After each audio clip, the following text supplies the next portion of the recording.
Ассалаумағалейкум, Мұнайлы ауданы.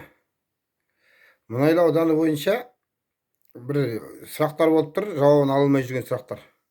Мына мусордың бағасын өсіріп жіберді былтыр, 24 жылы желтоқсан айында. Соны мына 1 қаңтардан бастап өсті деп айтып жатыр. Енді бағаны өсірген мына Мұнайлы аудандық мәслихат депутаттары қоғамға тыңдау өткізбей-ақ өздері істеді.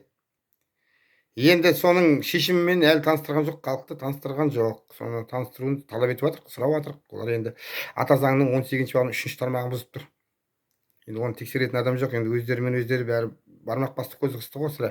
Сосын кеше мына қоғамдық кеңес, Мұнайлы аудандық қоғамдық кеңес тарға қатылып, қайта жасақталған кезде, сол жасақтау жұмысшы тобының тізімін сұрадық. Оны да айтпайды. Құпия, бір жатқан құпия.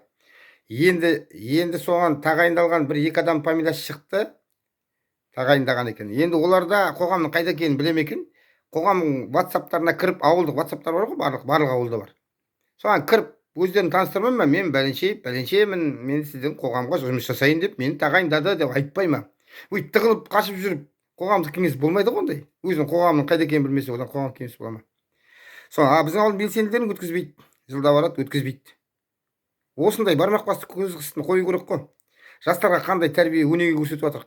Осының бәрін біз чаттардан көріп отыр ғой, ауылдың мектептің мына оқушылары бар, жоғары класс оқушылары бар.